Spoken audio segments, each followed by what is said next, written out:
All right, welcome back. Before I was doing the 4 job fiesta, I ended up getting a new job, so that kind of got put on the back burner, unfortunately.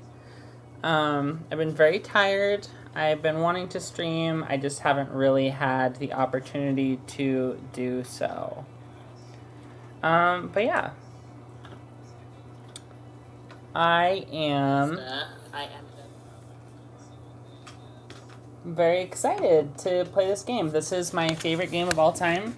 I've played through it about 1 billion times. Let's see. I don't know if I am going to do the end game on stream. We'll see kind of what everybody's vibing with by then.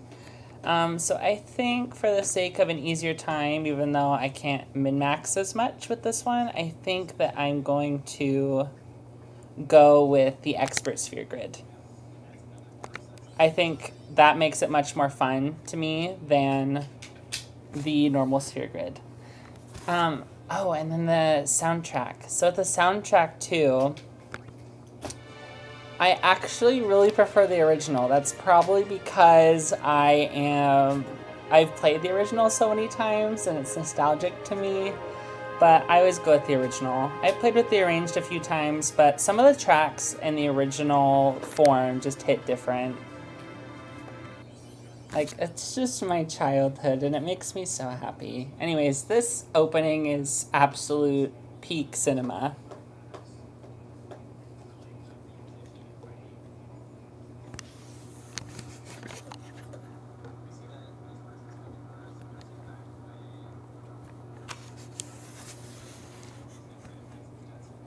Like, this to me honestly sets the tone for this game so well.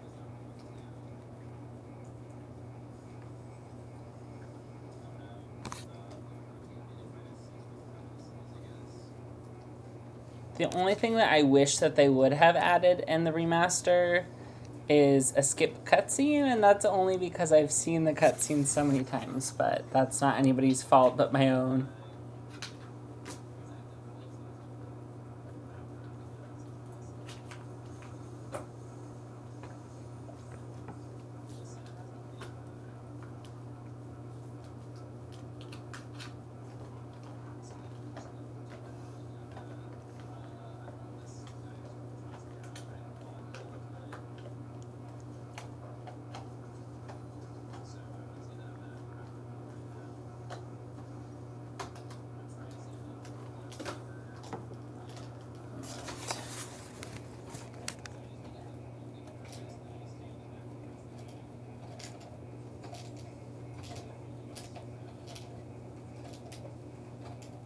Also, sorry if you can hear my dog's bone, him chewing in the background.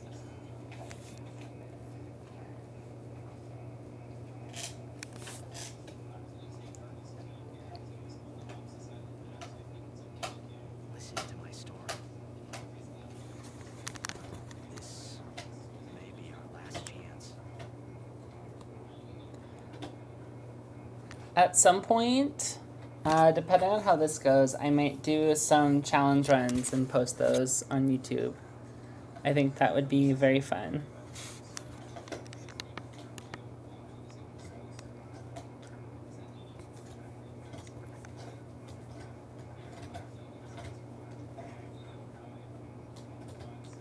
I also find grinding in this game to be very satisfying. I don't know if anyone else is like that, but I do enjoy a good grind. You kind of have to if you are a JRPG fan. That's usually just the name of the game, and that's how it goes. Some games are worse than others about that, though, for sure.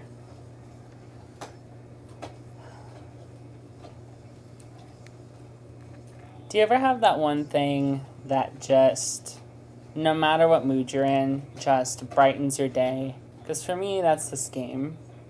100%.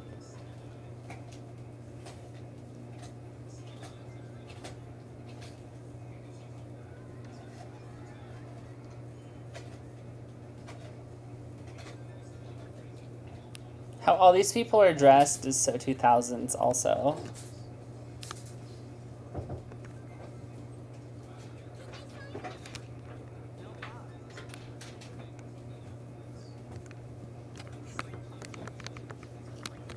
Guess I could have left the eye, huh?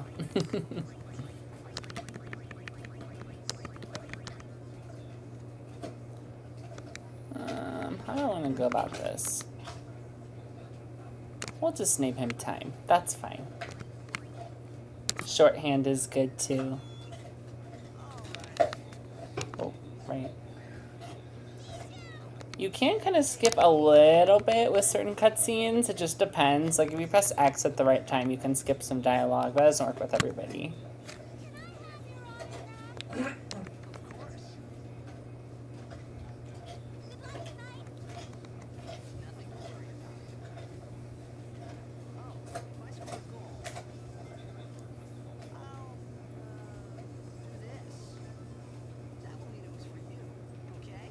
Mm-hmm.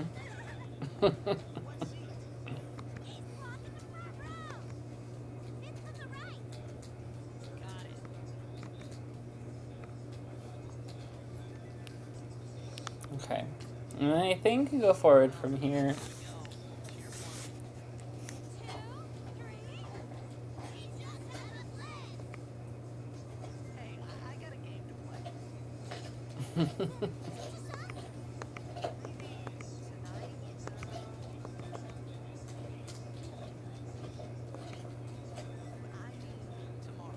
I always thought, like, that's not creepy at all. Some random cloaked child standing there speaking to him.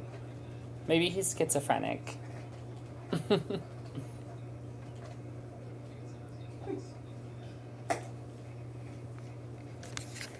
This is also a beautiful setting.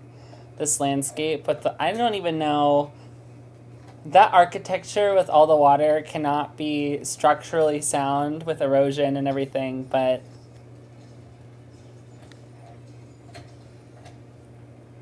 it's beautiful.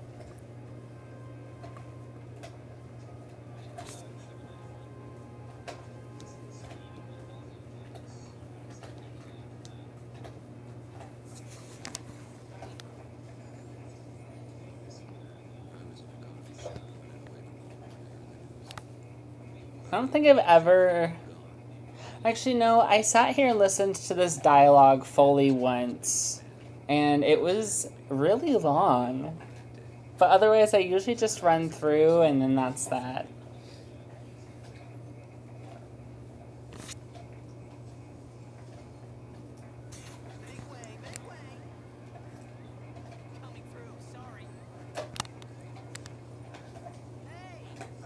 You can either control him here, or he'll just kind of wander, or you can kind of wait for him to do all of his dialogue and then run all the way through. I think the way that it was intended is you're supposed to kind of like move forward, like everybody's stopping him, but yeah. Something like that. Also, this theme that's about to play is so fucking metal. I love it. I used it in one of my D&D campaigns that I ran.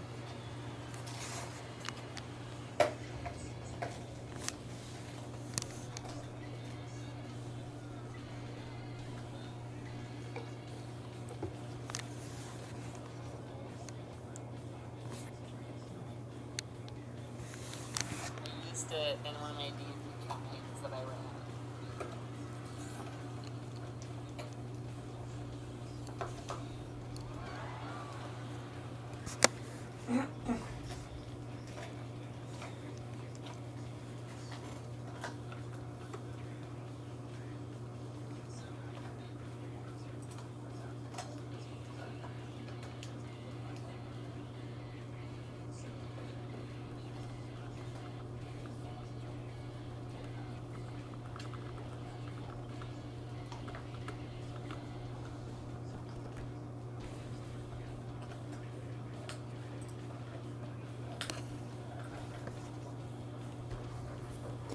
Oh, I used it during my, what should we call it? I used it during that one campaign that I ended up finishing. With everybody. So, like, Jack was in, and, Cody and Caleb and all of them. The one that was originally based off of Inuyasha. I used this as the final boss theme.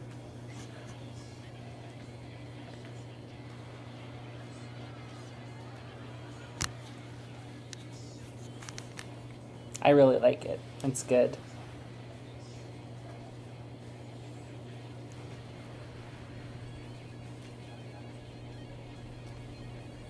I really just like this whole opening, to be honest. For being a game from 2001, I think that all the animations and everything are really well done.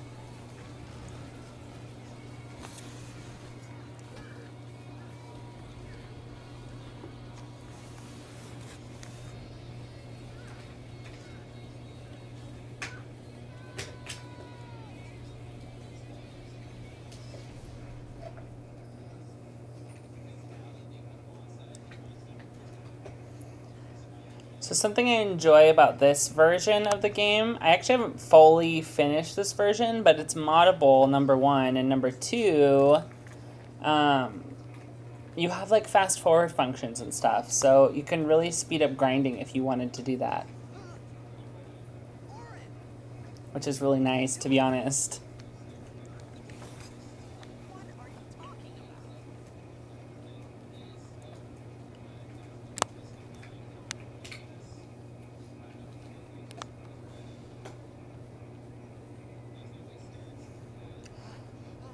I wish they made games like this, but they don't. They very rarely make games like this anymore.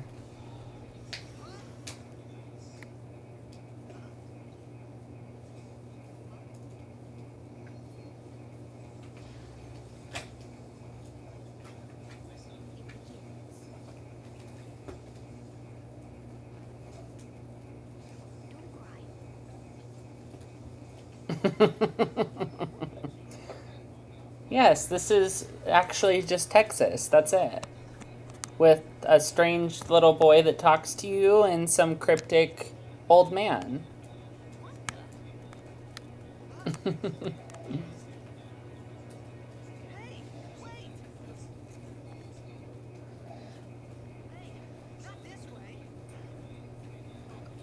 Yeah, those Texas floods are crazy.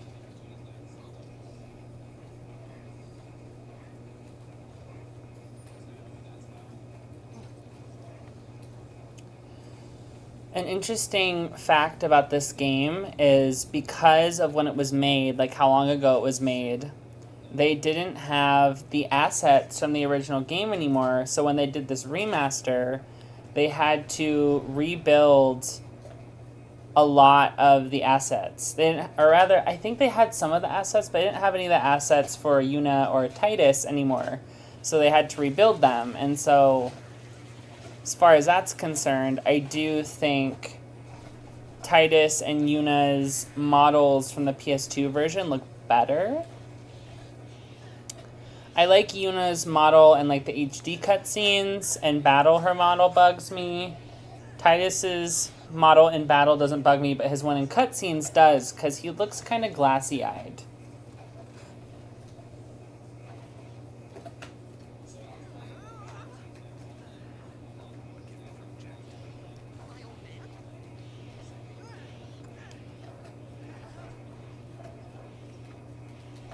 And that's kind of the same thing for a lot of their older games, because space was so limited on hardware back then.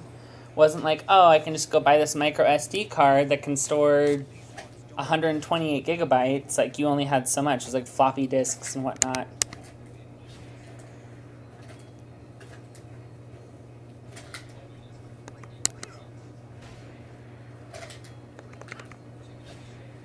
I do remember that. That was wild, honestly.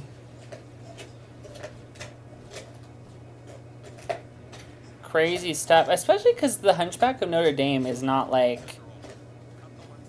It is not a Disney movie that I go out of my way to watch. So the fact that we watched it and that happened is crazy.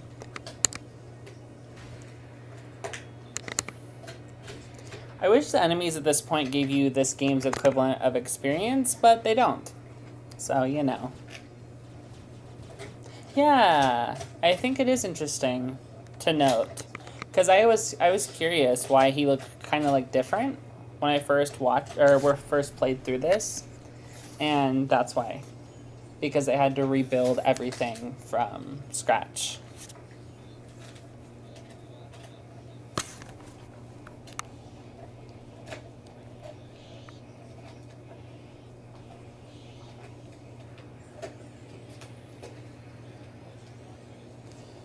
Another fun fact, gameplay fact about this boss fight. As long as you take out all of those little spiny things that kind of look like silverfish.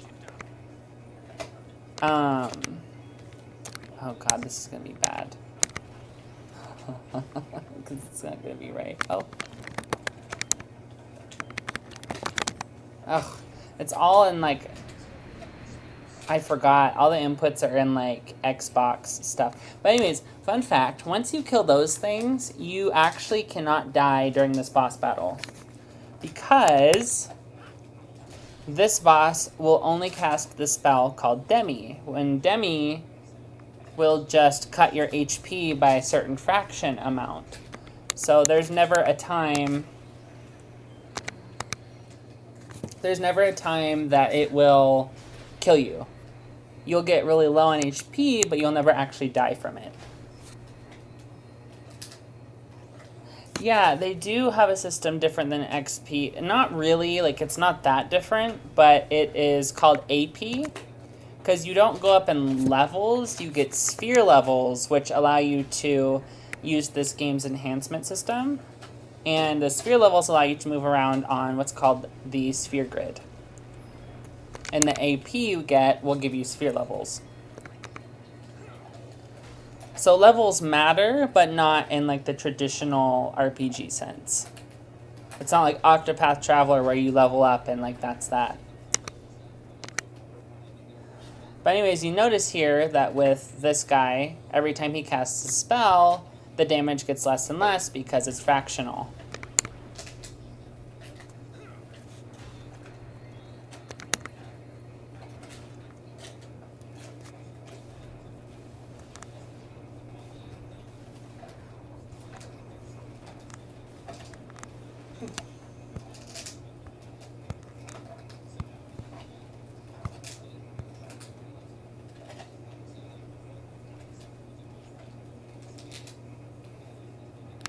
Alright, and then save spheres always restore your HP.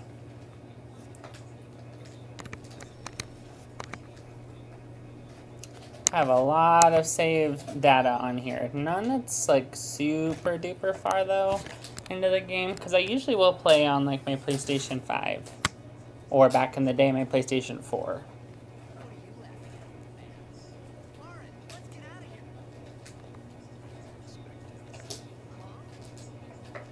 And obviously it doesn't happen this way, but I really wonder what would happen, or what would have happened if they had gotten out of this city instead of leaving to be in another area, essentially. Like, where would they have gone? Is there other cities at this time? Is there somewhere they could go? Also, with this battle, I know that what the trigger to end it is, but I'm not allowed to do it until Orin brings it up. So I basically just have to attack these guys until Orin mentions breaking that big machine on the right.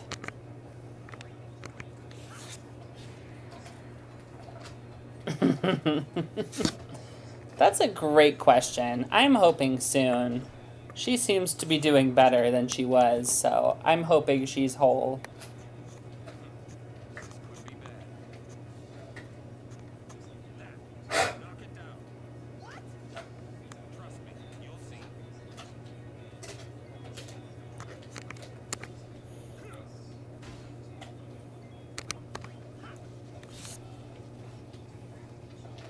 So there's going to be an onslaught of like these attacks, but I think unless they all decide to target, we'll say Time, because that's what I named him.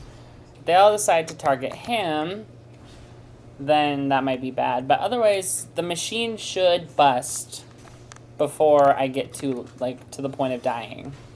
Yeah. It doesn't have that much HP.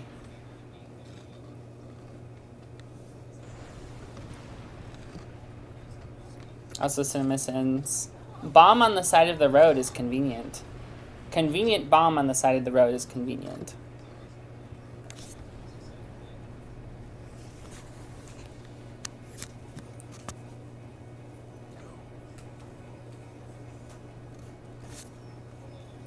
He says go as if, like, I know where I'm supposed to be going.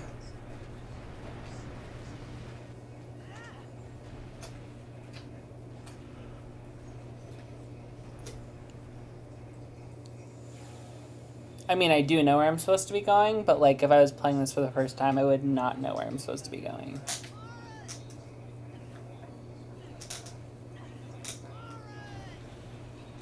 Oh?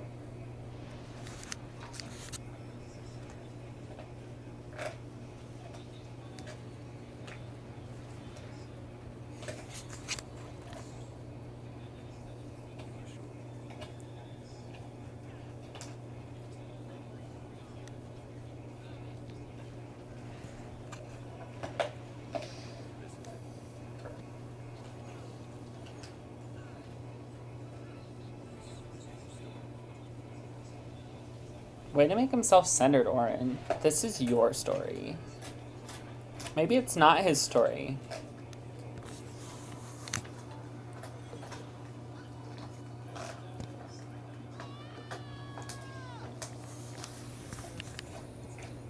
A lot of people talk shit about the voice acting in this game, but personally, I rather like it.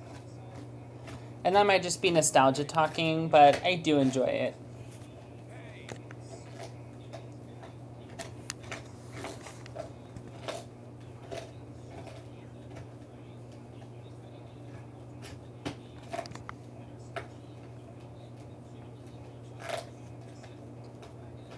I remember one time when I played the PlayStation 2 version of this game, I got completely stuck in this part. Like, no matter what I did, the cutscene would not trigger.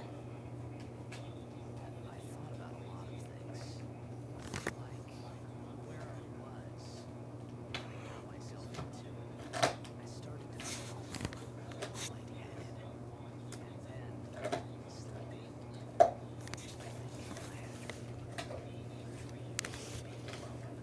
I wanted someone, anyone beside me. So I didn't have to feel alone anymore.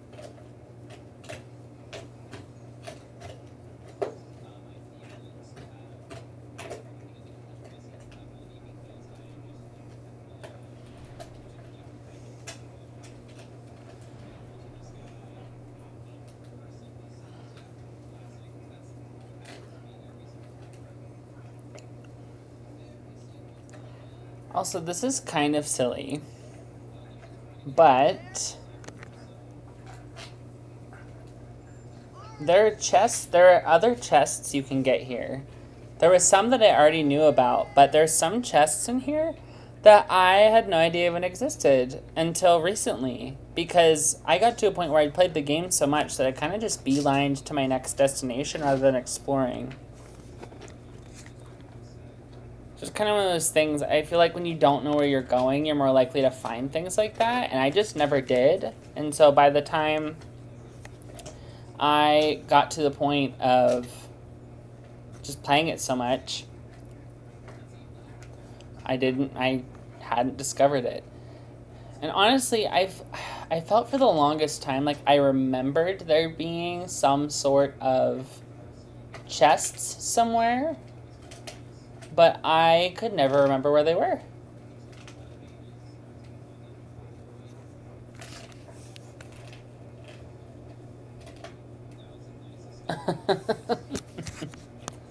Yeah, that sounds about right. He won't go to bed just like I won't go to bed.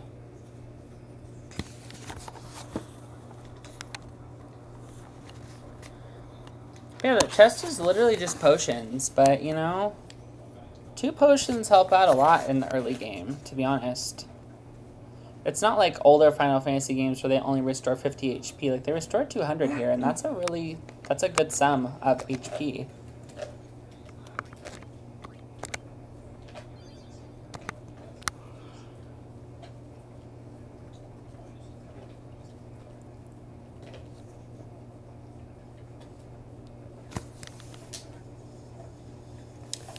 Yeah, I mean, there's some early chests that are really good, some that are just so-so, okay, but sometimes you kind of get into a bind in this game, especially if you don't know what you're doing, and money is it's kind of hard to come by. Like, you get it from each battle, but you don't get a ton, in my opinion. So the early chests giving you items that you need is, even if it's just 2 potions, is honestly really, really helpful. Because you never know if you, I mean, I've played this so much that, like, it doesn't really matter for me necessarily. Like, I know what I'm going to be doing and what I need to do. But for somebody who's never played it before, picking up those potions or whatever it is, those early chests can mean the difference between continuing the story and a game over.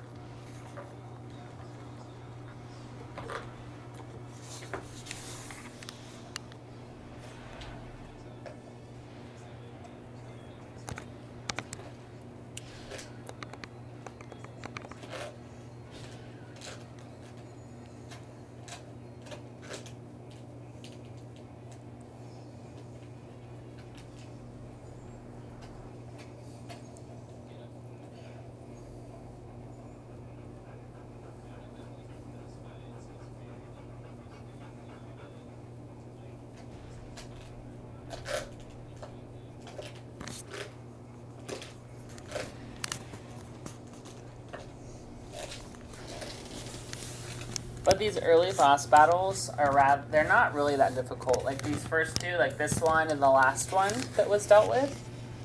Because this boss, while it does not cast the spell Demi, its attacks are also fractional damage.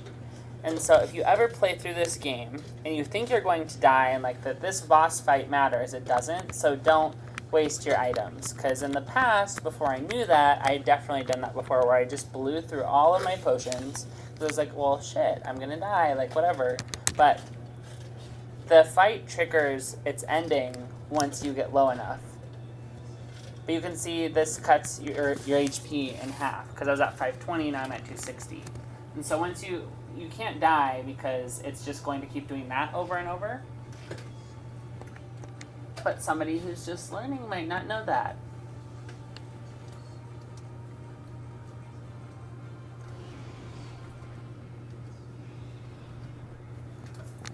Later on, you fight this thing again, and it's actually really deadly and a pain in the ass. But in this instance, it's very gimped compared to what it does later, so you don't have to worry about it at all. It's one of those forced ending boss fights.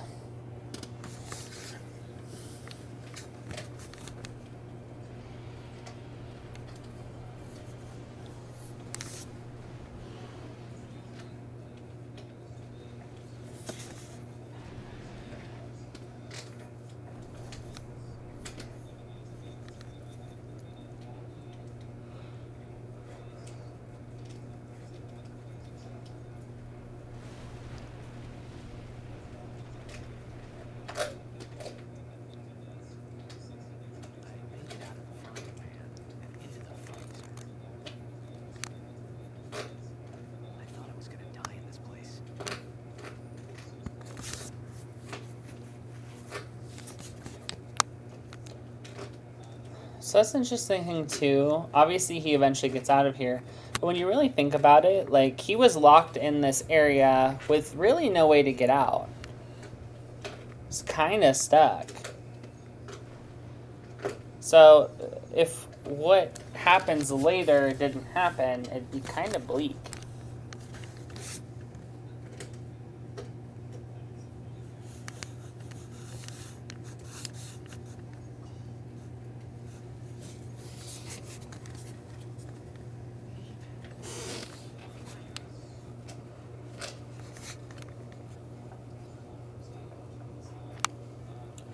So now, it would there's probably somewhere like looking at the fire or something that prompts you on like what you need to do. But I already know what I need to do, so I'm just going to do it. Basically, we're going to explore these rooms here. There's this chest here that's hidden by camera angles if you aren't looking. Then up here, you want this. I don't know how this could possibly be dry enough to start a fire, but we'll pretend that it is. And you head into this room, And there is actually a chest down this way. It kind of looks like you aren't able to get through there, but you can. Pick up a high potion, which is helpful. The ether, which is helpful. I think there might be one more chest in here, but I'm not entirely sure. So basically we're looking for the bouquet, and then we're looking for some flint and steel. Or rather, I think it's just flint, not steel. Just flint. We'll save our game again, because practicing good saving habits is always helpful.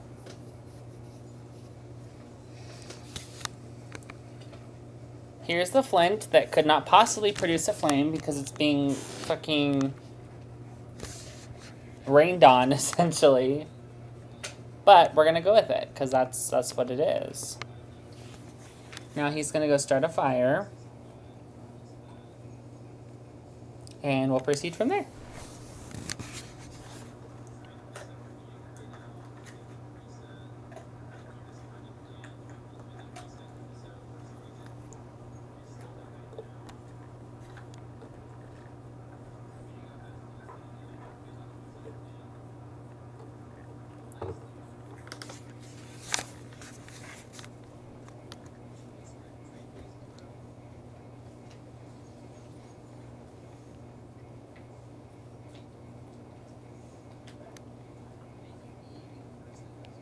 Need food.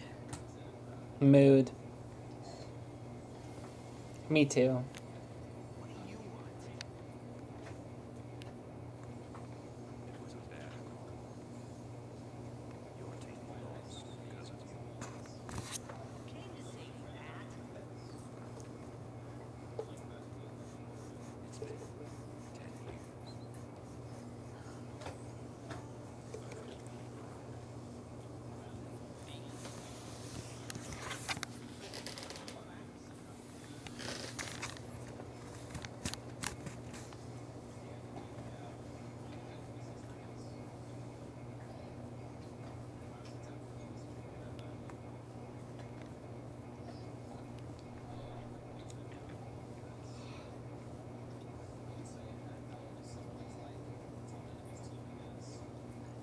Hey, wait. Don't go out on me. Just hold on. I'll get more wood.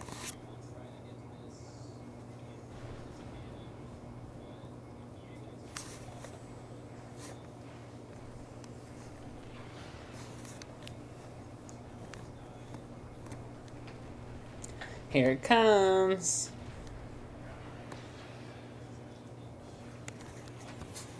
Hopefully I'll get lucky and get some crits in.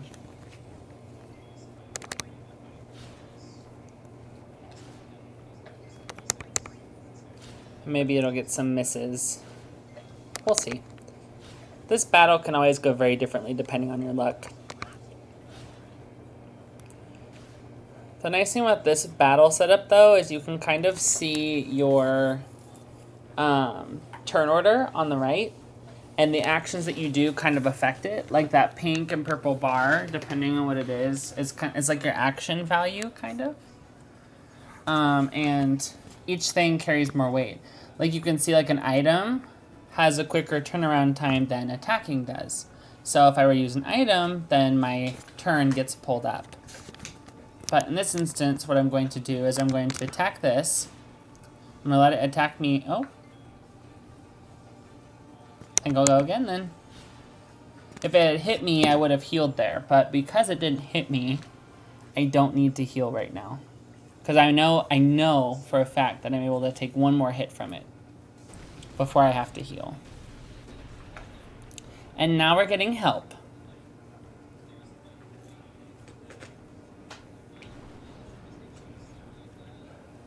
The thing that I've always wondered, though, is why these guys ended up coming in here.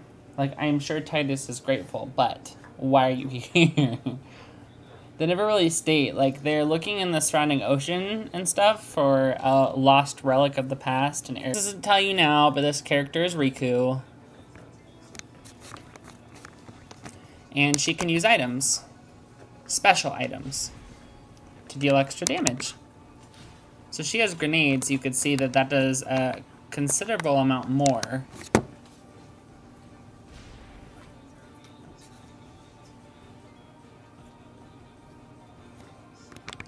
When you run out, gotta steal.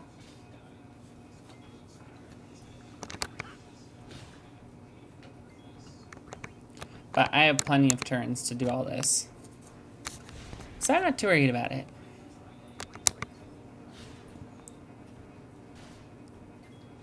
We're still chilling. I might be able to kill it without having to heal, which would be cool. That is... Oh, I did. That doesn't happen very often.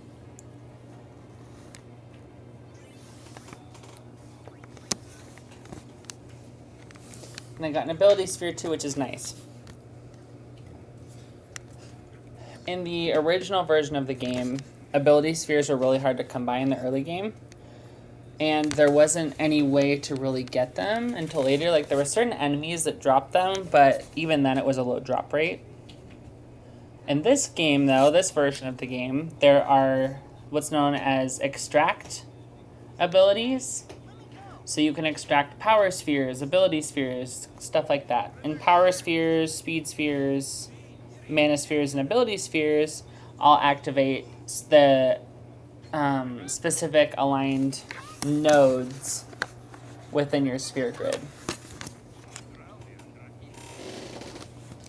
So you can't see it right now because it's all in Albed, but they think that he's a fiend, and she's like, no, he's probably not.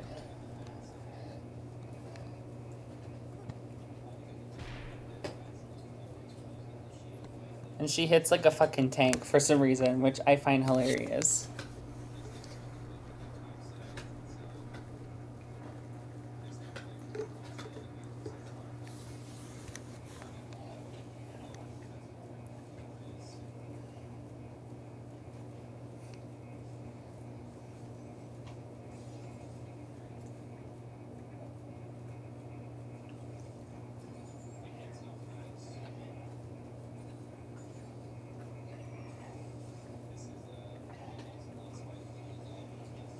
I also really like his earrings. I want to get a pair.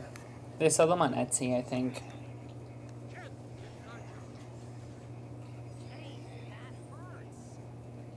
Soldier, right? Hey,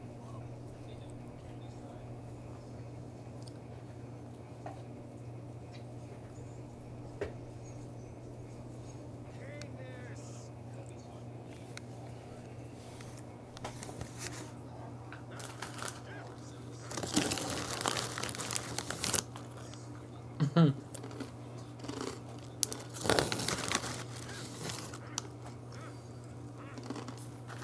Said I don't understand. I told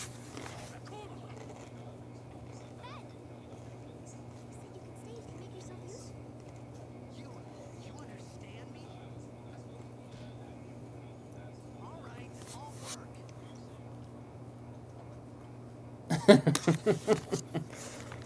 I also like the consistent panning up from the ass that they do with her in this game. I'm like, we know what you're doing, game developers. We know. Yeah, I know. The straps on like outfits and stuff like that always very precisely cup certain areas. One of these guys, I think, yeah, gives me some items.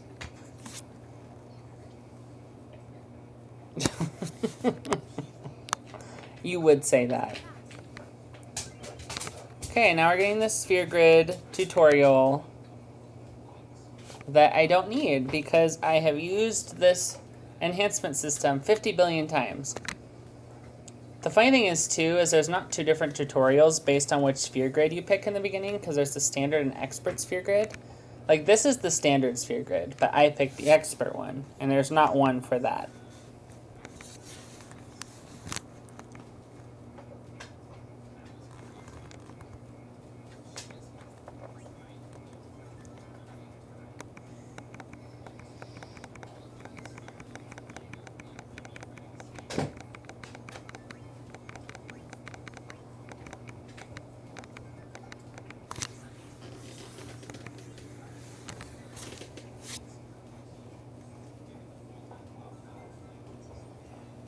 Yeah, I love that as well with the Albed. And some people, there was one person I used to play Minecraft with that actually had taken the time to learn the whole language. I don't really know that that was beneficial for her, but she enjoyed it. She had a good time, and she did learn the whole language from the game, which is pretty cool. Because it's still Latin based. It just basically the way it works, it just swaps letters with other letters. Yeah, I always like, even though like characters all end up the same eventually, I really enjoy the sphere grid. It just adds like a fun, decorative way of doing your levels. And I'm always a sucker for a level up system like that. Which is why I like Final Fantasy 13. It has a similar level up system to this. And Final Fantasy 12 also has kind of a similar thing, and they do have levels which matter, but there's also the license board, which is where you get a lot of your stat boosts. Yeah, so take note of what that looked like, that sphere grid, and then this is what the expert one looks like. It's a golden color.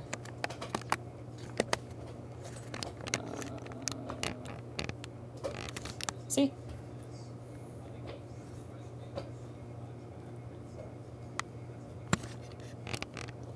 So the reason the expert sphere grid is called the expert sphere grid is because on the standard sphere grid,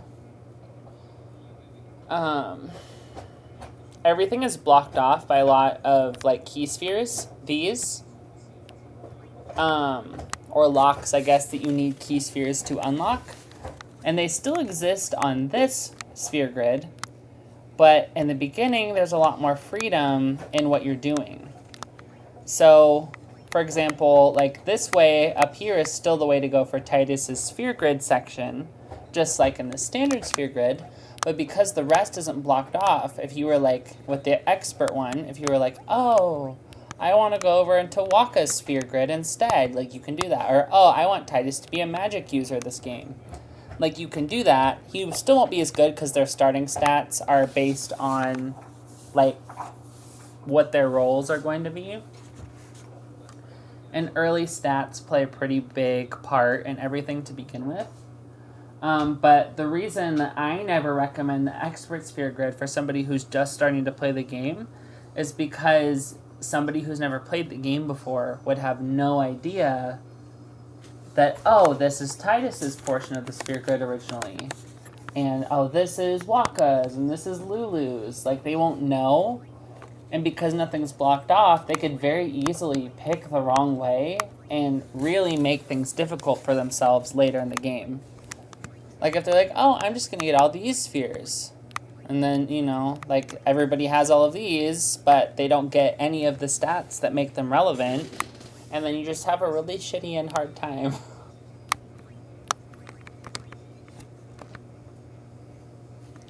That's pretty much what I look at.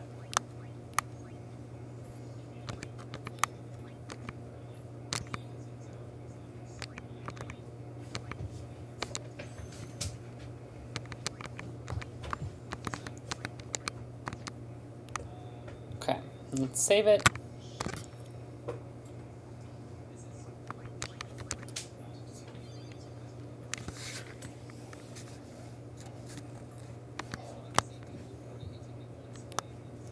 Okay, I think we talked to Brother. Or maybe not. Okay, we talked to Riku again.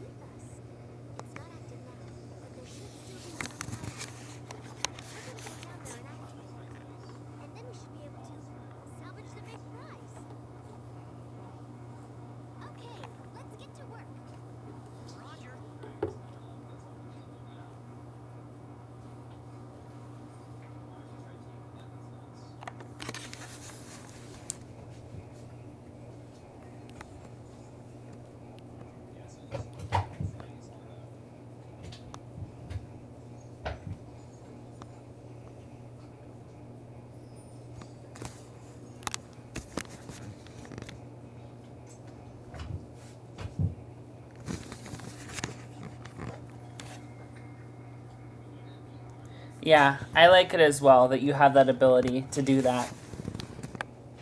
If you know like what you're doing with the game, it really doesn't matter at the end of the day, because the thing is, even if it's not as effective, as long as you know what you're doing, you'll be fine, because there's people that have done no sphere grid runs for this game, and even more difficult runs than that. So stats aren't everything. This game gives you a lot of ways to break everything, which is cool. But yeah, I've done that before. Like, I had Yuna go through Orin's sphere grid, so she had a shit ton of strength. And I had, I think, Titus go through Yuna's, and like I just kind of swapped everybody around. I did a randomizer and swapped everybody. And that was really interesting because the Aeons in this game, the summonable creatures that Yuna has, they scale off of Yuna's stats. And so when she's consistently getting strength plus 4, strength plus 4, strength plus 4, then they just get to ridiculous levels of damage, and they cap out on damage pretty quickly. And they make a lot of the bosses a breeze.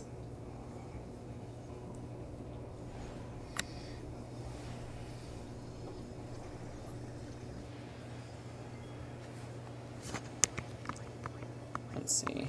It's just 2. Okay. For this, what I'm going to do is I'm going to have Riku steal some grenades, because there's a boss fight coming up and I want to be prepared for that. Even if I take a little bit of damage, it's not a big deal. I just want to be able to kind of blow through the boss battle as quickly as possible.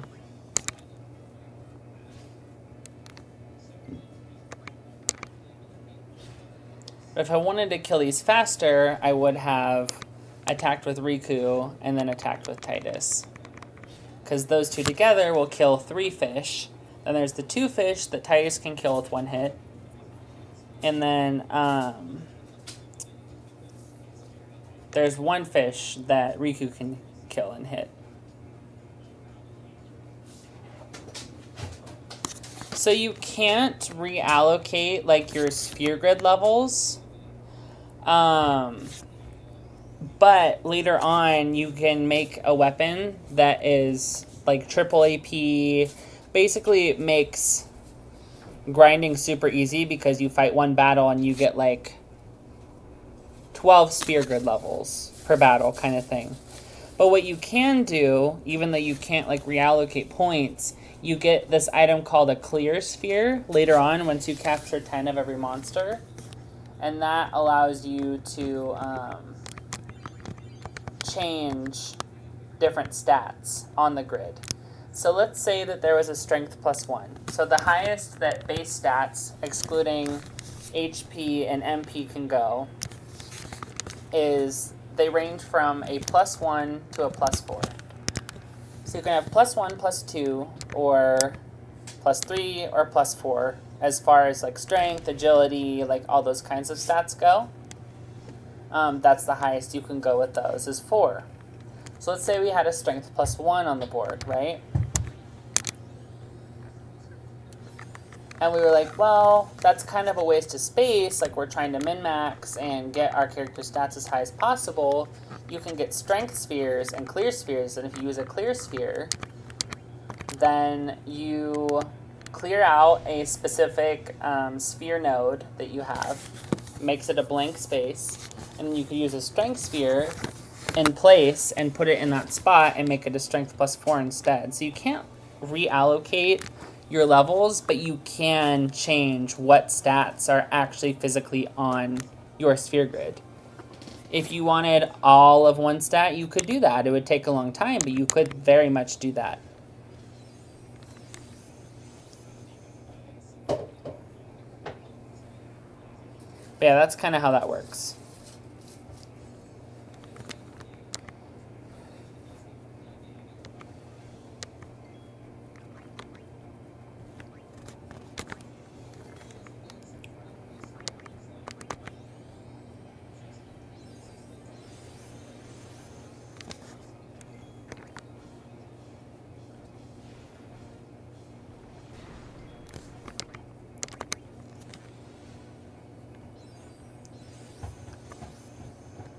So fun fact with the ability Cheer, it boosts your strength and defense, and you can stack the ability Cheer 5 times, in a single battle. So I've done it 4 times, so I'll be stacking it a 5th, because that way it's going to make this boss battle much quicker to get through.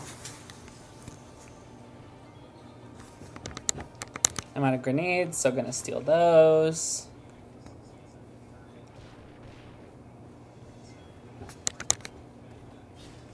See, Titus is hitting much harder now. He's hitting for 283 instead of 140 or whatever he was doing.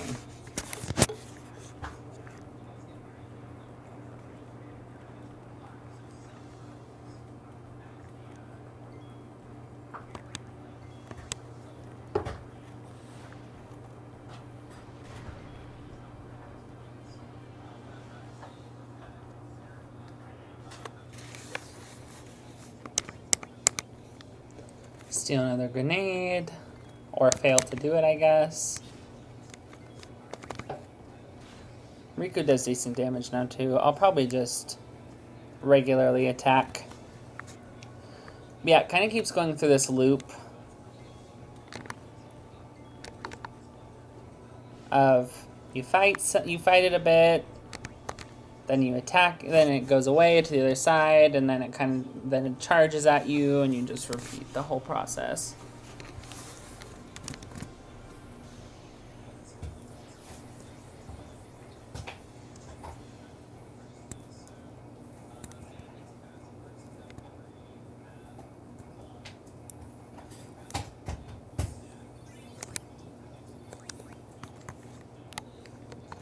Also, we saw we got some power spheres, so we'll be using that for him. And we'll keep trucking on his stuff here. So yeah, so as long as you have the corresponding spheres to activate different nodes, you can activate this specific stat. Yeah, actually, I was talking about the no sphere grid run earlier, and a big reason that the no sphere grid run is possible is because of Riku. Because the thing is, the 2 most broken classes in Final Fantasy games, a lot of times... That's a great question. I have no idea why they have them in their guts. But 2 of the best classes in the game, or in any of the Final Fantasies, is Thief and Chemist, or Alchemist. Because Alchemist can mix items together to create new and better combos.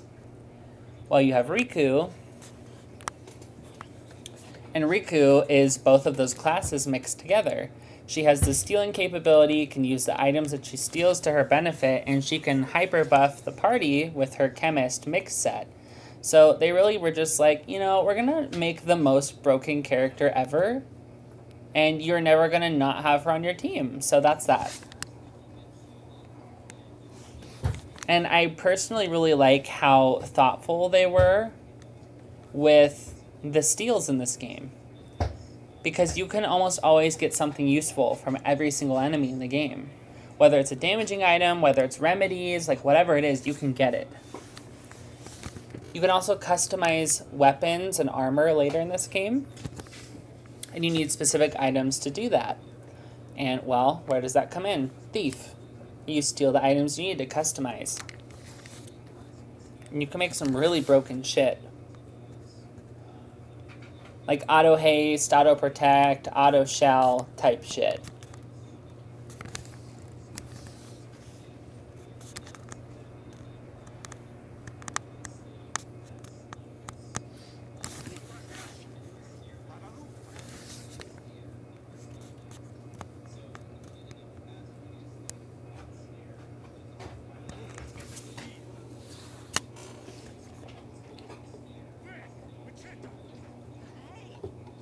Hey, I helped out, didn't I?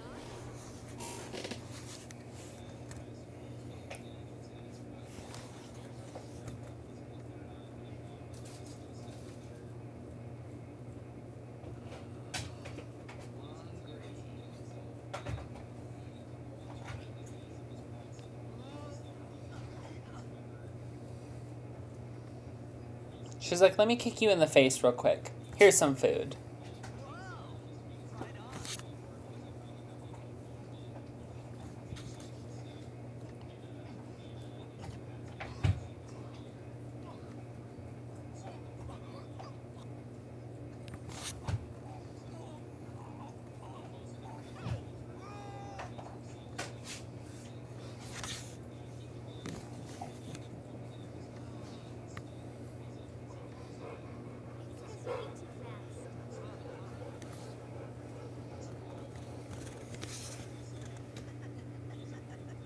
'cause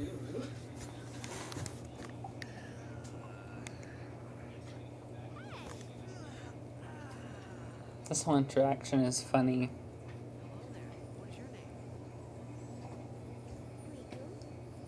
Also, I don't know if you could tell, but Riku's voiced by Tara Strong, who did like all the voice actors from, or all of the characters from our childhood, like Timmy Turner, Raven from Teen Titans, like all those kinds of people. Say so earlier. I didn't get a chance to. Everyone thought we were up here.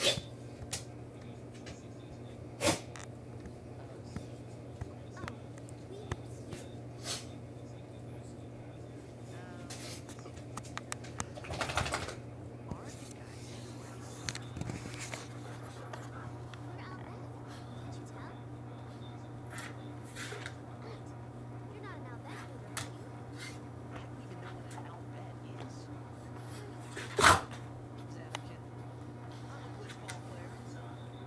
of the Xanakin Apes. Did you order something?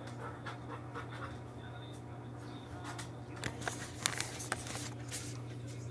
Oh, right. Do you remember anything before that? Will you take it from him? Yeah. He can be done for the night. Okay. I'm gonna go see if he needs water. Hey, take this. Thank you. To tell about Xanakin. Blitzball. And how Marty and I were going. I just said things as they came to mind. Then I started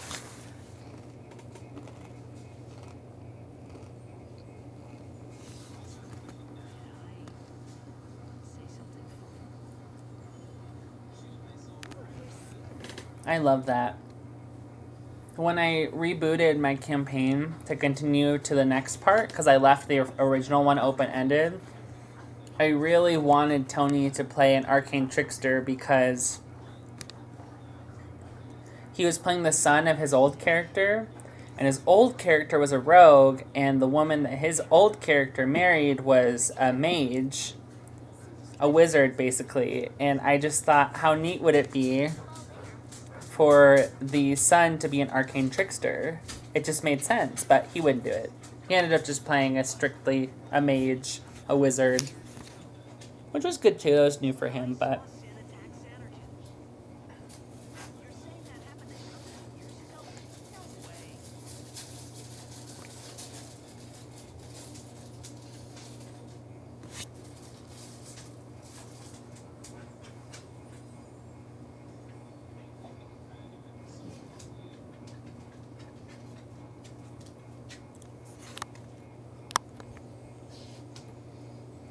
You said you play blitzball? You know, you should go to an academy. Someone might know who you are, or you might find someone you recognize.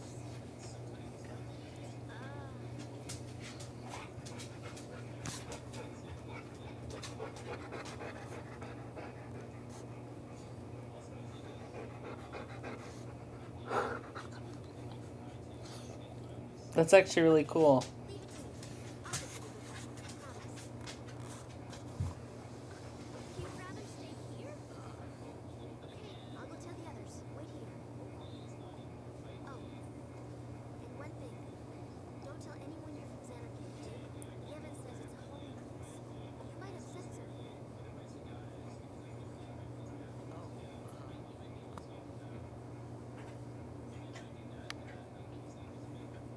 Yeah, he just walked up to me. He's been chewing on a bone for the past hour. And finally went and got water, so he's panting now. Why, Anakin? Some kind of holy place?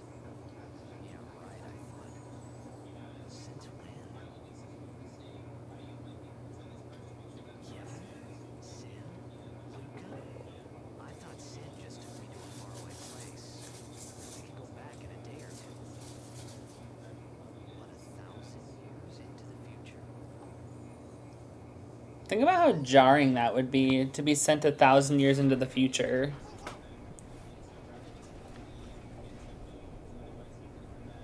Be like, oh, well, I guess my life's over.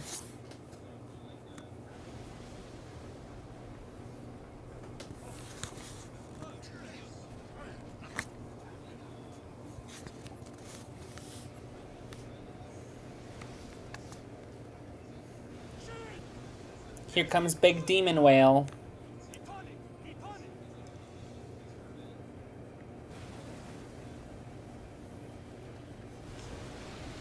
So something you can do is if you have a completed like game file where you have all of the Albed primers, you can actually import those Albed primers to your new game so that you can actually read what they're saying in Albed this early on. And it's pretty interesting to see the differences, like actually being able to see what they're saying with what's happening.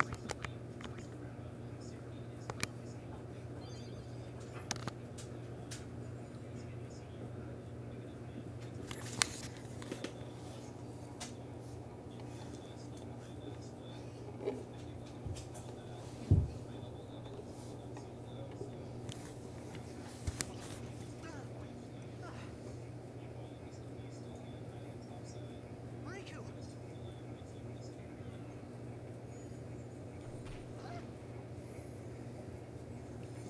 Also, I like how he was just floating under the water. Looked like he was dead. They're all standing on the beach. Like, he's probably fine. He's not drowning. Let's throw a ball at his head. So nice. Such a straight guy thing to do.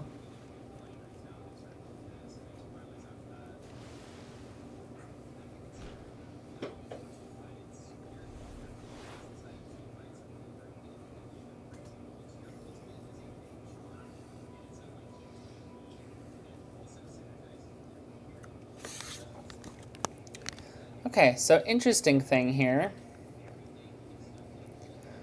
This chest right here, basically there's these ultimate, every character has an ultimate weapon in the game, and you need 3 pieces to build each ultimate weapon. Now,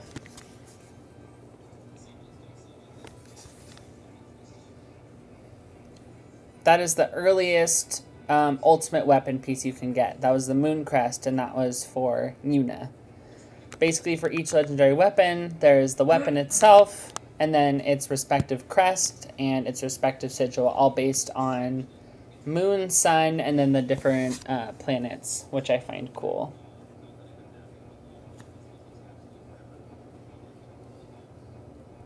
Yeah, I never really cared for Pinocchio. I still don't really care for Pinocchio. It's not my favorite by any means.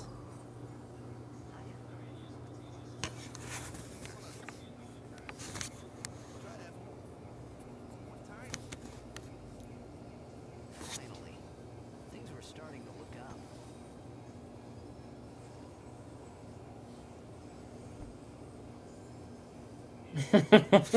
That's what I mean. Only straight men would do that. Oh, this guy might be drowning. Let's throw a fucking ball at his head.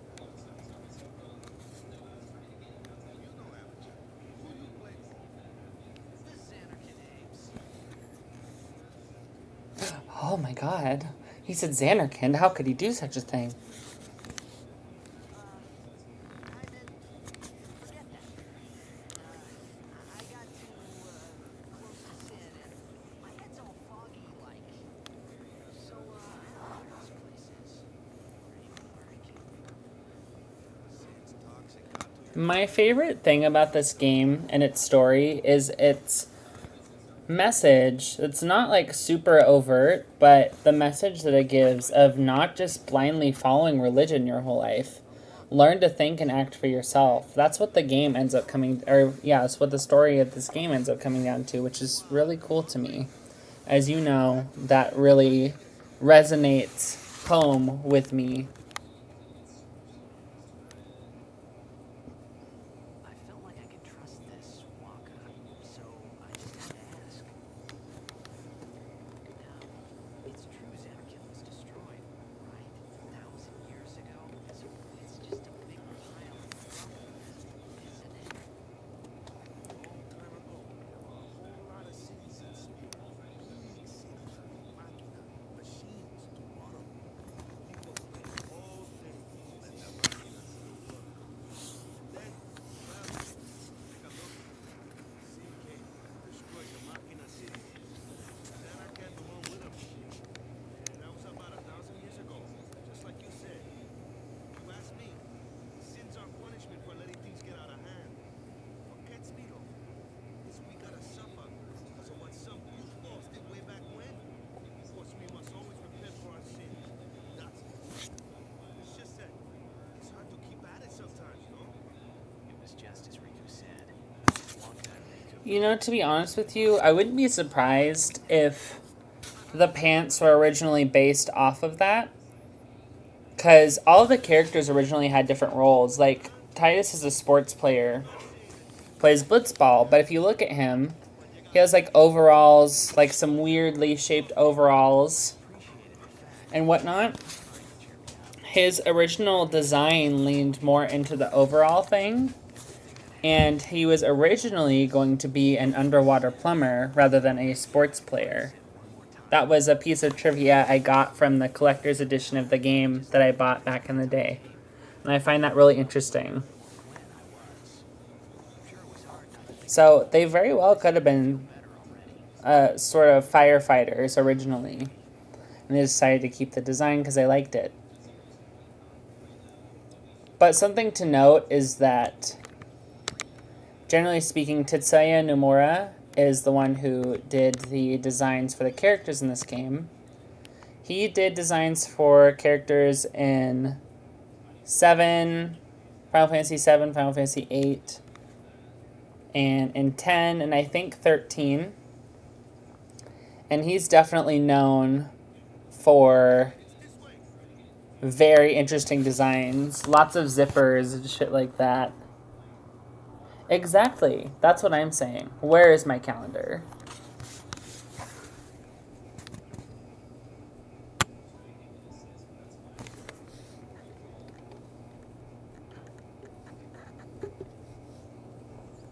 Yeah, I don't know what direction they would have taken the story in that scenario, but I do find it really interesting. I really do wonder, like, what they would have done and how they would have done things differently.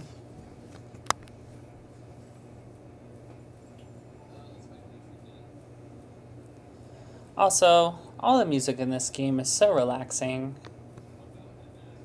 And it's so nostalgic for me. There's nothing that cheers me up like this game.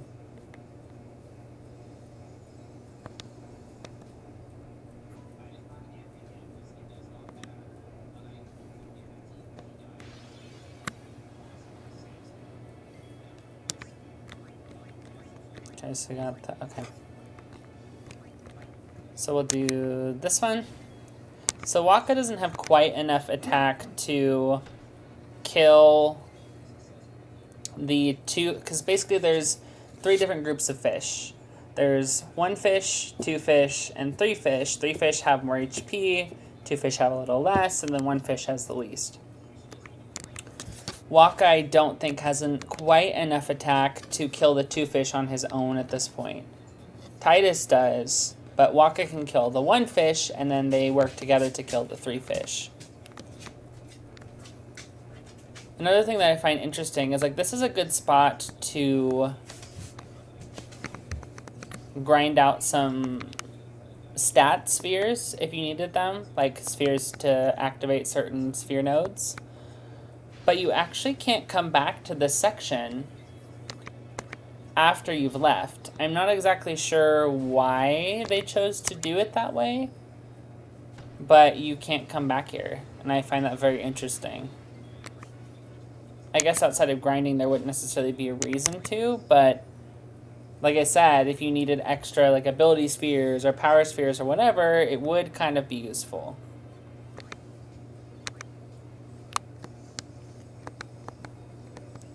Also, something nice about this version of the game as well is there's actually a save editor for this game. And you can edit where people end up on the sphere grid. So, like, you could change their starting position. So, if you did want to put them in different roles and you didn't want to waste all the sphere levels moving them to said roles, you could just start them in the spot you want them.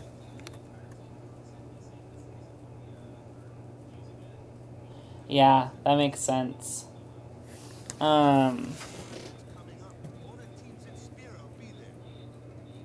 Underwater themes hit different for sure.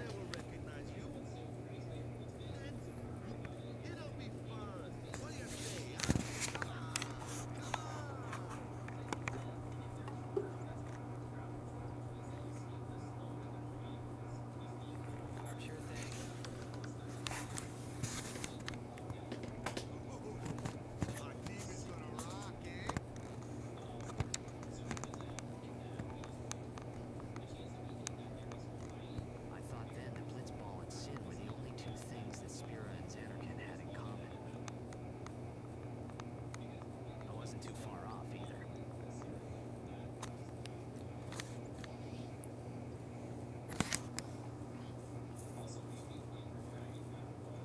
This is where I was born. I started Blitz when I was 5. I joined the Aurochs at 13, 10 years ago.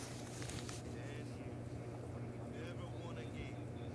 Well, after last year's tournament, I quit. Time seemed right.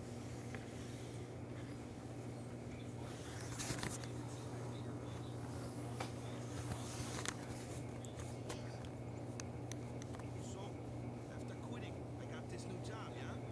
But every time my mind wandered, thought about the game. For real. He's like, you're good. I need you on my team. If you want my help, then you have to do this. You don't have a choice. Big chance. Something else was on my mind. I couldn't focus. Nice excuse. Hey, hey! So, you want to win the next tournament? Go out with a bang. So, what's our goal? I don't care how we do. As long as we play our best. Like, you think you're gonna win with that attitude? As long as we do our best, but you want to win. Like, no, you have to I say set your mind to it. you say victory. When you play in a Blitzball tournament, play to win.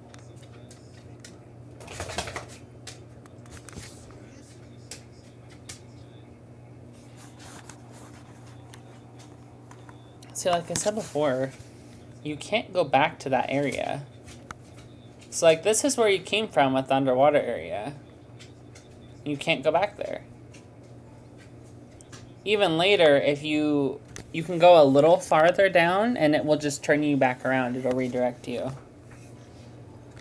And I don't know if it's because that area just... they have it remove itself from the game once you leave it, or what, but yeah.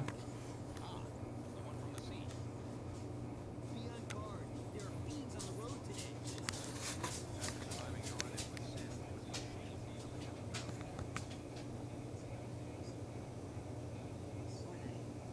Cruzo and Gata, Crusaders. What? Forgot that too? Hey, sorry. Don't worry about it. I'll help you out. Yeah, I always thought so too. I never really understood why, because it's not like...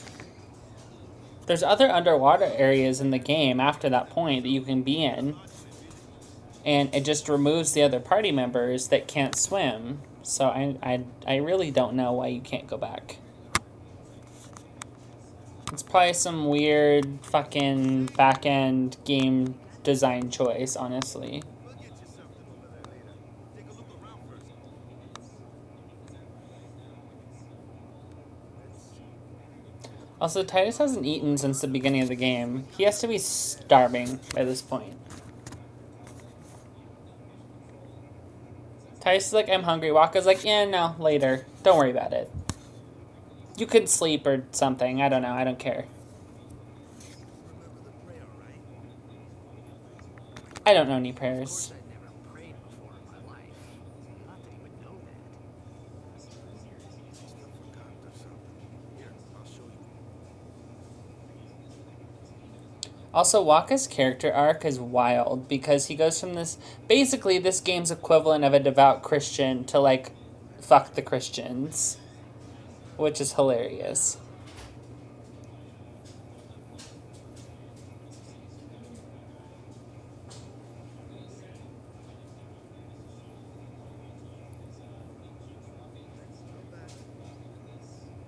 But he's definitely one of the characters with the most growth in the game for sure. Present yourself to the temple summoner. Any blitzball player would know that prayer. It was the blitzball sign for victory.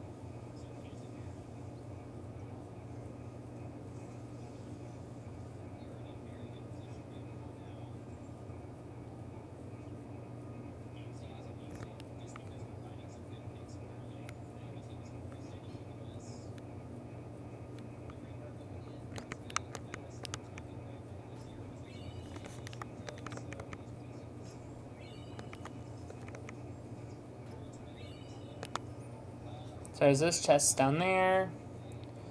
I think there's one in one of these shops. Can't remember where exactly though. Also, fun fact: the next Albed primer is in here.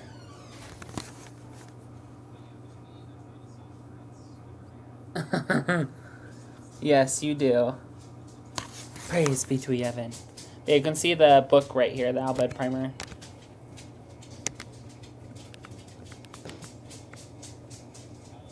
Hey, you! You were attacked by Sid, right? I think so. So, you're not hiding it from me. Why would I? If Sin's nearby, it has to be. I'm sorry.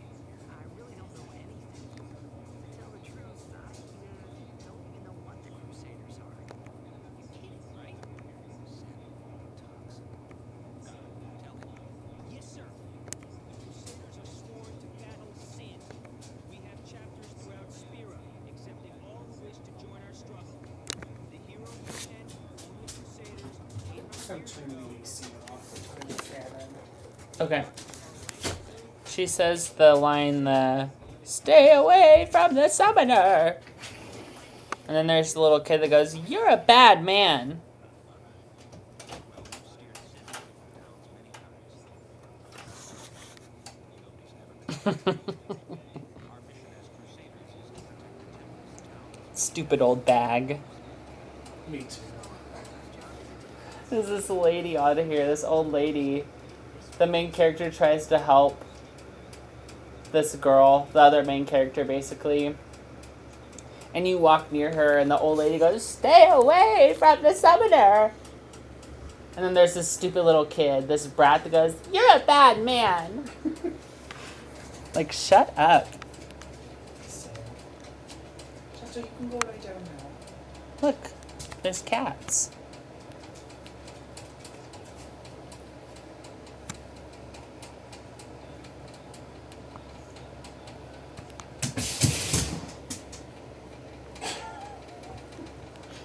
Jesus, dog. Chacha, lie down. Go to bed.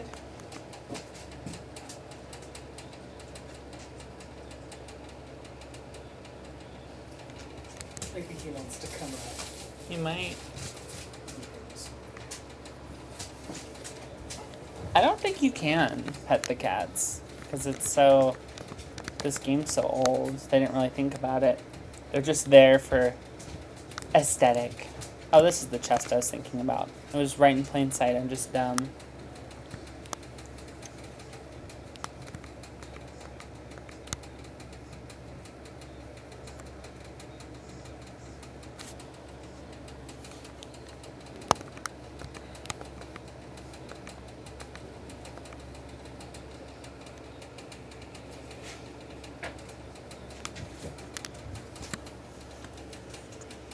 Adam. Benji says hi. He's watching me stream right now. Tell him I said hi. He also said to give you a hug, but you're all the way over there. I'll give it to you later. Ooh. Okay. I'm turning the light off. Is that okay? Yeah, it's fine. Okay, Chippy. Come on. Lie down. Lie down. Lie Okay, down. so now I need to go up here. Oh, also Adam says hi. Lie down. I'll give him his hug soon.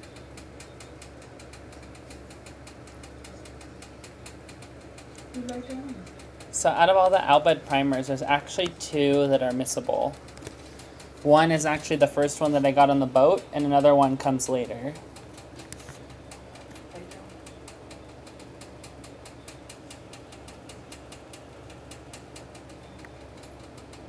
Good boy.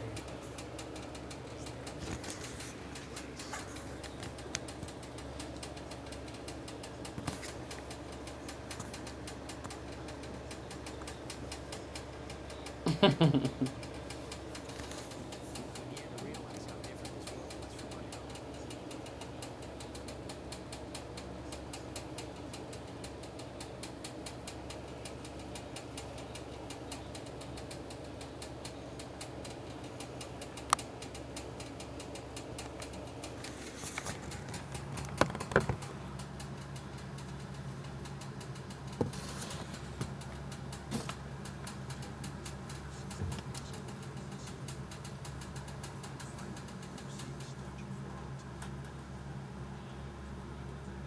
What's a high summit?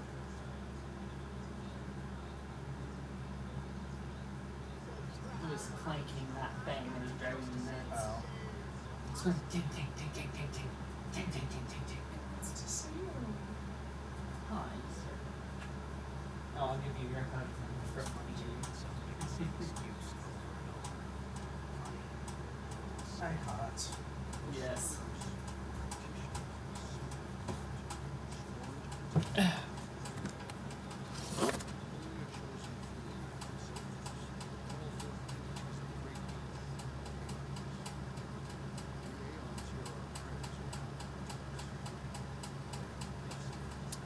The one on the boat is, it's in the corner of the boat. It's pretty easy to miss if you're not paying attention. And then the other missable one is in the Albed's home during an invasion that happens. And that whole place gets blown up along with the Albed primer. So at that point, you're kind of screwed if you missed it. And then at that point, you just have to wait for the next playthrough you have to try and have a save file that has it.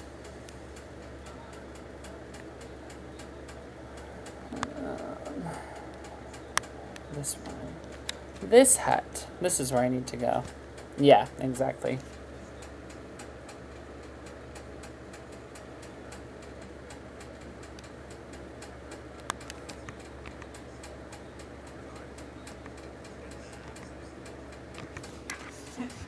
Taking nap.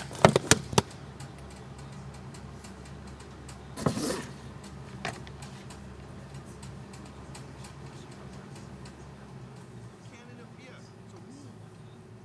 But it's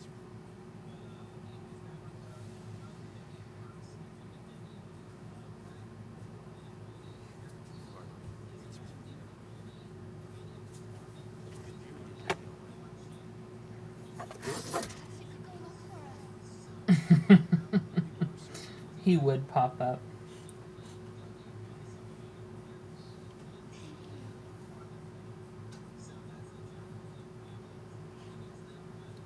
Who cares whether you're coming back or not?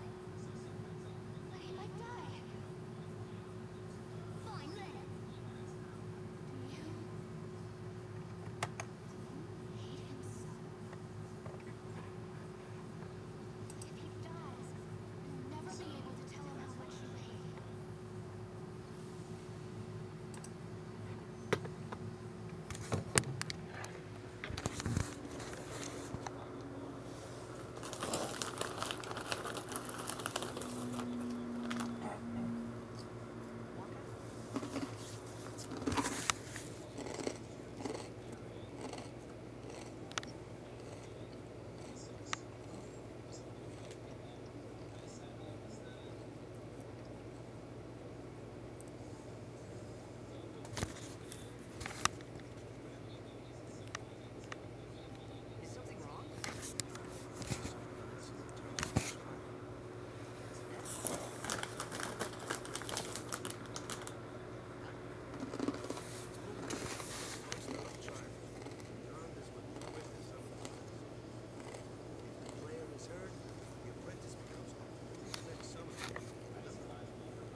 Is this particularly dangerous? Why don't you go in and help? There's already guardians in there. Besides, it's private. Hey, but what if something happens? What if the summoner dies? 3 seconds must be obeyed. Like I care. Oh my goodness, blasphemer. How dare he do that? This wasn't such a good idea after all.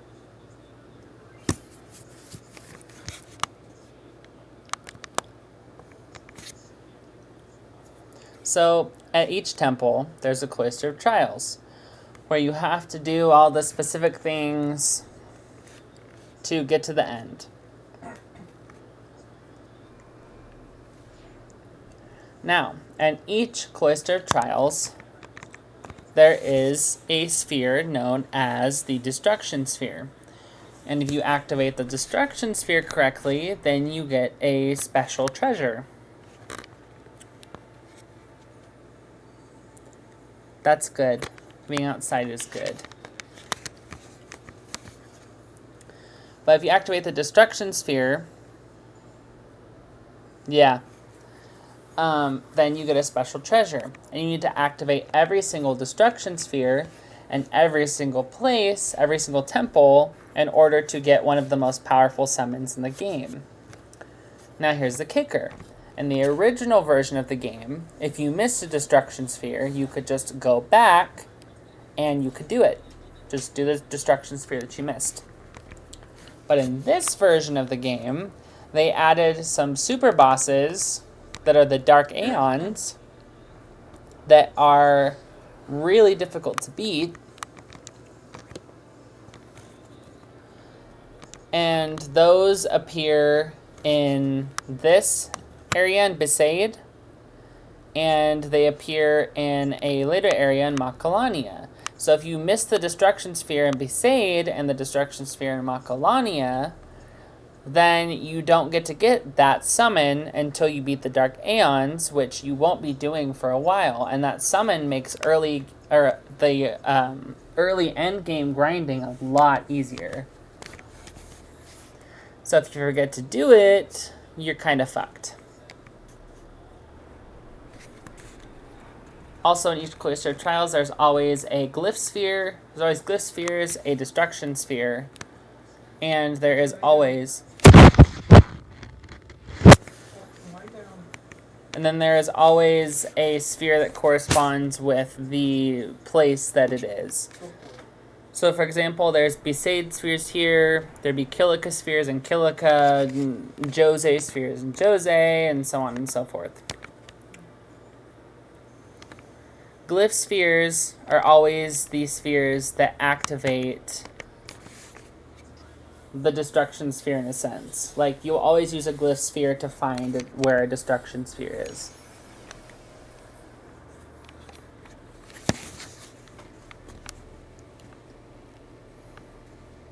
And usually the destruction sphere just goes into a spot that makes sense. So like there's only so many spots that one could go. So like for example, let's just run through the scenarios. That sphere slot is locked. You can't access it anymore. The destruction sphere is already here. This isn't connected to anything. There's nothing there anymore. And there is here, and you could try it, but if you look, it doesn't go anywhere. There's no line along the wall to connect it to anything. No worries.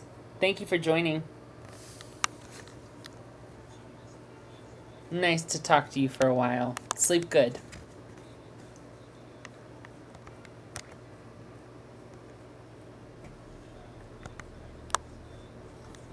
There's no line on the wall, and so you would take this and put this over here, because this does have a bunch of lines on the wall of places it could go.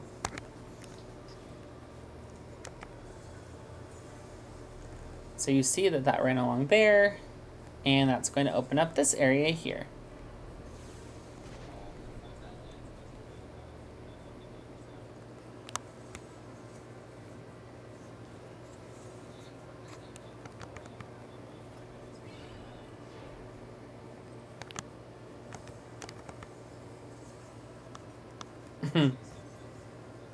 Thank you.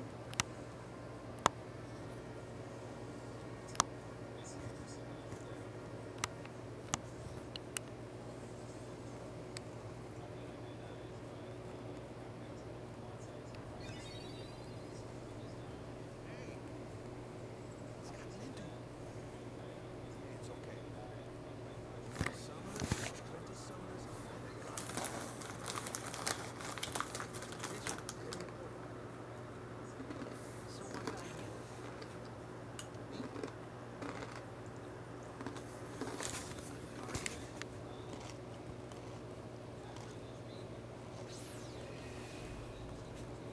guardian. A guardian? Whoa! Ah! Summoners go on a pilgrimage to pray at every temple in Spira. Guardians protect them.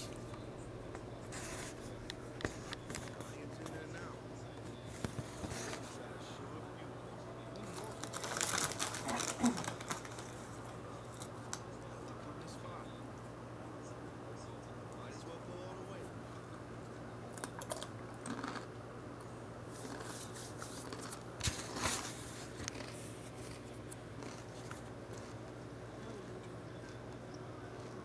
in here anymore. No, it's just Cold as always. Is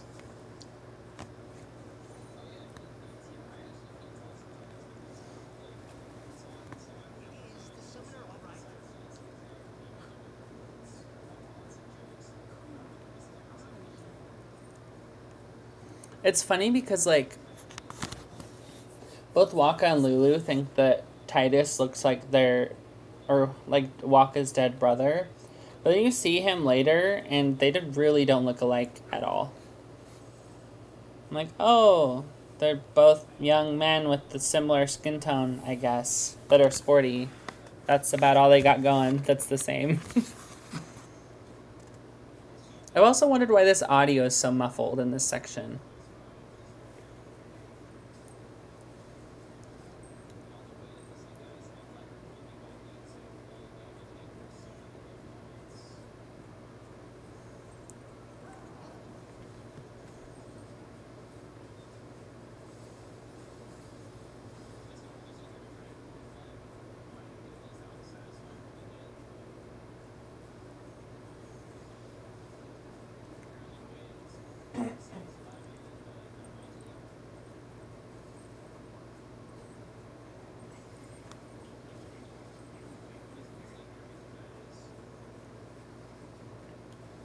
With how sweaty she was there, Homegirl probably smells nasty.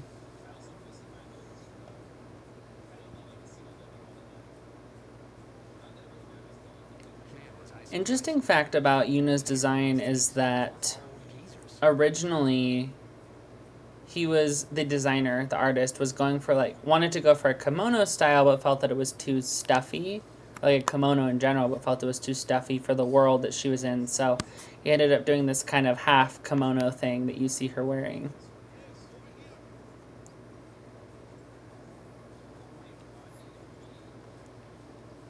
What? Ow! Wait till you see this. I can't see anything. But I really enjoy her design. Ready?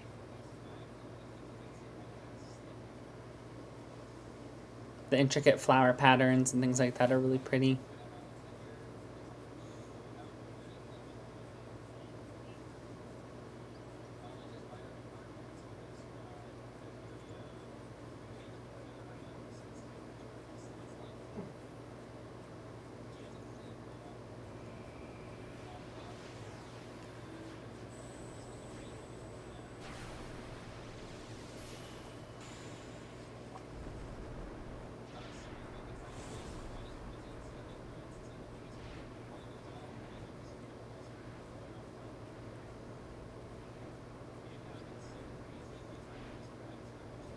This is my favorite summon in the game, even though it gets outclassed later.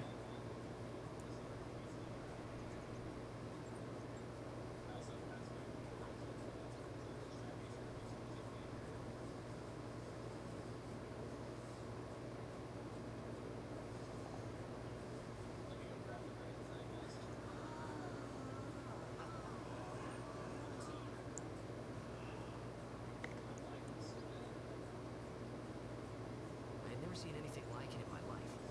Sure, it was a little scary, but still, I could feel a strange kind of gentleness coming from it.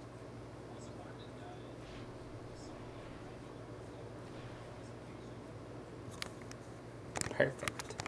I remember that night we talked for the first time. I didn't know it then, but after that night, everything changed. For everyone. For me.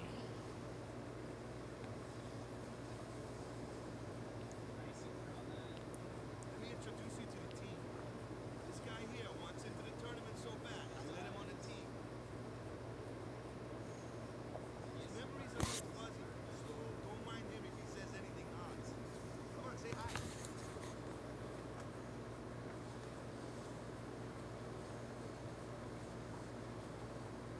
Hi guys. So what's our goal? So awkward. To do our best! Look, we got a new goal now. Our new goal is victory! Win every match, defeat every opposing team, to bring the Crystal Cup back to our island. That's all we need to do to win. Easy, huh?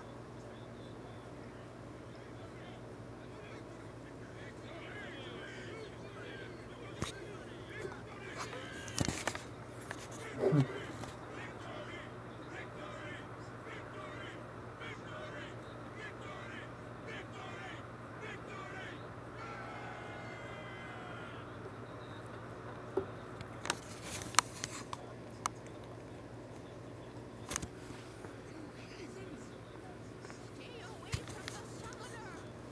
You're a bad man! And then we have all of these cutscenes here.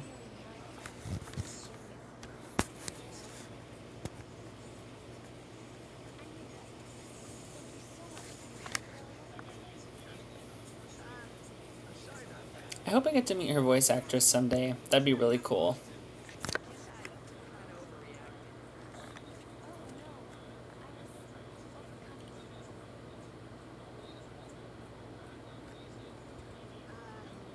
I saw that Aeon thing. That's amazing. Really? Do you think I can become high someday? Hey, Yuna, come play with me some more. So,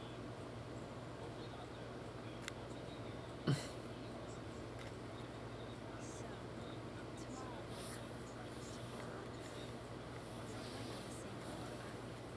Oh, really? we can talk more. She had one look and she's already interested. No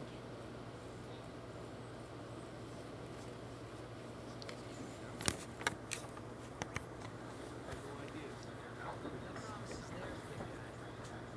Hey, what if she, comes on to me?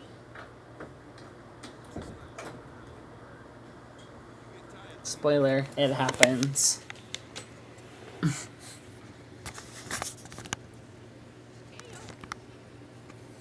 Goodness.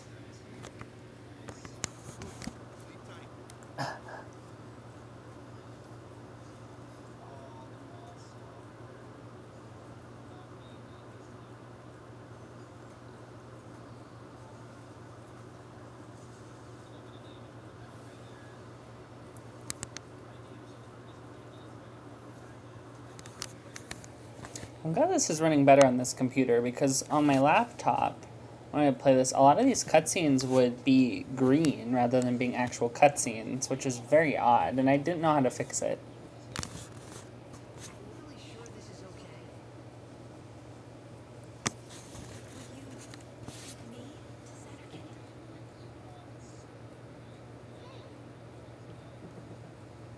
You said you'd go with me.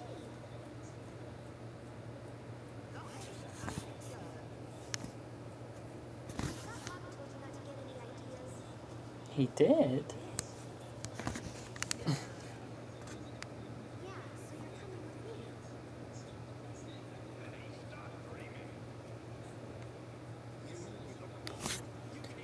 I always thought this was such a weird cutscene to have. his dream is very, very, or I guess it would be a nightmare. His nightmare is very weird. But then again, so is mine. So all of my nightmares are so odd. You have to speak loudly. I hate you! That's the spirit.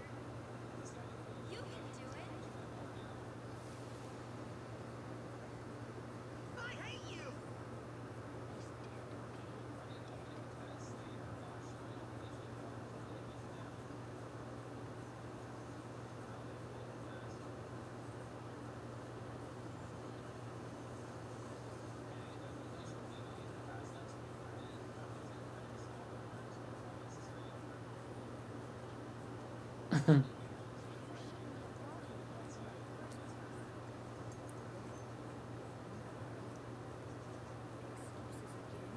Also, like, Lulu, I love Lulu's outfit, but like, what the fuck is she wearing? She's on a fucking island and she's wearing fur.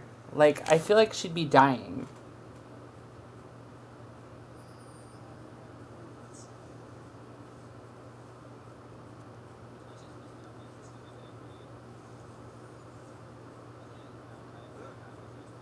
Scary. So, who's John? My little brother, Jakku.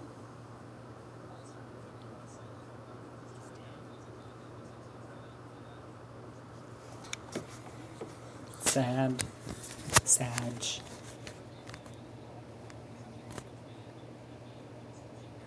First heard on the day of the tournament. That's right. He became a guardian to fight sin. Revenge thing. Just the idea. More worried about a stupid game now than avenging my brother. Well, after the next tournament, I'm a guardian full time. Everyone kind of looks like I'm using them. I don't know. Sure. I owe you a lot. You really help me out. What I mean is, thanks.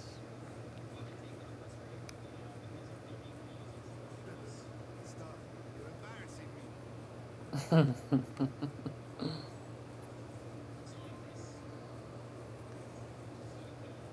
This game makes me happy. Okay, and with that, I think we covered quite a bit of ground.